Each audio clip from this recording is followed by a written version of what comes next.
बिहार के पूर्व मुख्यमंत्री और भारत रत्न कर्पूरी ठाकुर जी की जयंती आज ग्राम पंचायत पवैया में जेडीयू जनता दल यूनाइटेड ने बड़े ही उत्साह और गरिमा के साथ मनाई। इसी अवसर पर विभिन्न गणमान्य अतिथियों ने कार्यक्रम में भाग लिया, अपने विचार साझा किए। कार्यक्रम के मुख्य अतिथि जेडीयू महिला प्रकोष्ठ उत्तर प्रदेश के प्रदेश अध्यक्ष साली सिंह पटेल थी। उनके साथ विशिष्ट अतिथि के रूप में जेडीयू बांदा के जिला अध्यक्ष उमाकांत सविता और जेडीयू नगर विकास बांदा के जिला अध्यक्ष काशी प्रसाद याज्ञिक मौजूद रहे।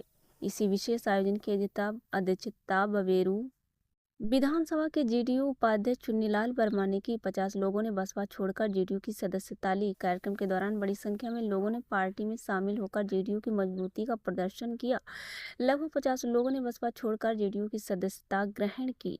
ग्राम पंचायत पवैया में आयोजित इस कार्यक्रम के दौरान अतिथियों ने गांव का दौरा किया। उन्होंने गांव में विकास कार्यों की कमी पर नाराजगी व्यक्त की। गांव में शौचालय निर्माण की स्थिति बेहद खराब पाई गई, जहां केवल 10 घरों में ही शौचालय बने हुए हैं। इस विषय पर नेताओं ने चिंता व्यक्त की और जल्दी सुधार कार्य शुरू करने का आश्वासन दिया। कार्यक्रम में सक्रिय कार्यकर्ताओं की भूमिका। इस आयोजन को सफल बनाने में जेडीयू के कई सक्रिय कार्यकर्ताओं ने अपनी महत्वपूर्ण भूमिका निभाई। सोनू वर्मा, शमशेर सिंह तहसील अध्यक्ष बवेरू, जेडीयू नगर विकास प्रकोष्ठ चुन्नू वर्मा, जेडीयू ग्राम पंचायत अध्यक्ष तराया राम मिलान, जेडीयू ग्राम पंचायत अध्यक्ष पवैया, जेडीयू ग्राम पंचायत अध्यक्ष कदुअर ने आयोजन में भाग लिया। इसी के अलावा कमाशिन, राजेश कुमार चुनकी, हरिओम बसपा बिहार, बाबूलाल चंद्रपाल, मुन्ना जय, करण रणधीर समेत कई अन्य कार्यकर्ता भी उपस्थित रहे।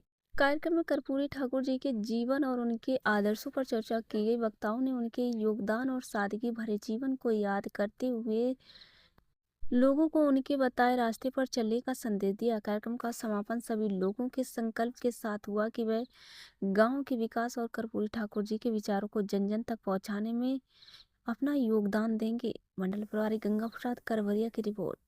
नमस्कार, सभी बुजुर्गों को प्रणाम। आज जिस महापुरुष की जन्म जयंती है, कर्पूरी ठाकुर जी बिहार के पूर्व मुख्यमंत्री कर्पूरी ठाकुर जी भारत रत्न से सम्मानित हैं। उनकी जयंती पर मैं सस्त नमन करती हूँ। और दूसरे जो हमारे महापुरुष हैं, डॉक्टर साहब भीमराव अंबेडकर जी, जो आज मैं आप लोगों के सामने बोल रही हूँ, ये डॉक्टर भीमराव अंबेडकर जी की देन है कि जो मैं आपके सामने बोल रही हूँ। आप सभी यहाँ पर बैठे हैं। उनका इतना उन्होंने काम किया है समाज के लिए, लेकिन समाज उनका योगदान आज भूलता जा रहा है। बहुत दुख है हमें, क्योंकि जिस दिन कोई बाबा साहब भीमराव अंबेडकर जी के सिद्धांतों पर चलेगा और उनको पढ़ लेगा, उस दिन हमें कहीं भटकना नहीं पड़ेगा, किसी नेता किसी अधिकारी के तेल नहीं लगाना पड़ेगा।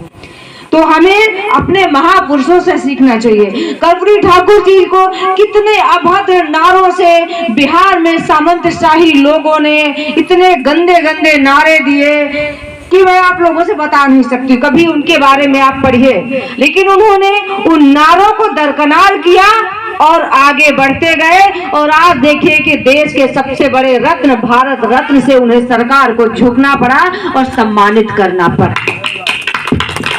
देखिए, बाबा साहब भीमराव अंबेडकर जी के लिए, उनके परिवार के लिए कितनी ऐसी भाषाओं का प्रयोग किया। जब वो वकील बने, वहां किस तरह उनको अपमानित किया गया, पानी पीने के लिए उन्हें अपमानित किया।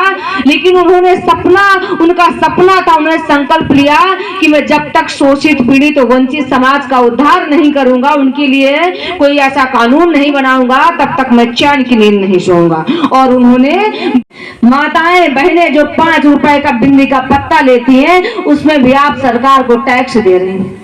कफन में भी आप सरकार को टैक्स दे रही हैं। 2 रुपए की पेंशन खरीदेंगे, जो पेंशन होती है बच्चों की, उसमें भी आप टैक्स दे रही हैं। सरकार यानी हर तरह से आपका टैक्स वसूली कर रही है, लेकिन आपको कुछ नहीं दे रहा। अगर कोई नेता आता है, कहता है कि हम रोड बनवा देंगे, उनसे कभी सवाल करिएगा, क्यों आप अपने पिताजी के पैसे से रोड बनवा रहे हो क्या? वो आपके टैक्स के पैसे से हो रहा है।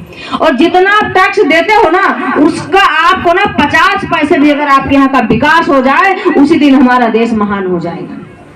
और कुछ लोग बैठे हैं, कहते हैं आजादी तो 2014 के बाद मिली है। यानी हमारे महापुरुष कितने फांसी पर झूल गए, सरदार भगत सिंह जैसे कि जो माता दीन भंगी जैसे कितने लोग हमारे महापुरुष फांसी के फंदों पर झूल गए, उनका यानी झूलना व्यर्थ हो गया।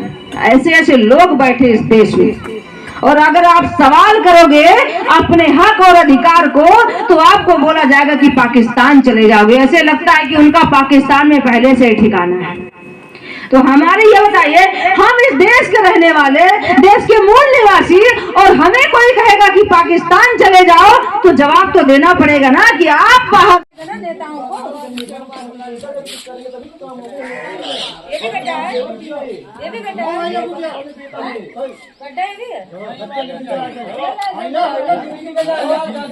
हेलो हेलो हेलो हेलो तो 3 जने हेलो अरे तुझे गाँव कह लो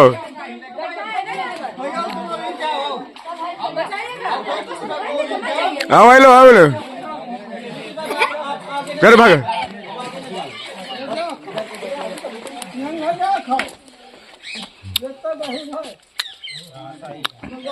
रामराज है।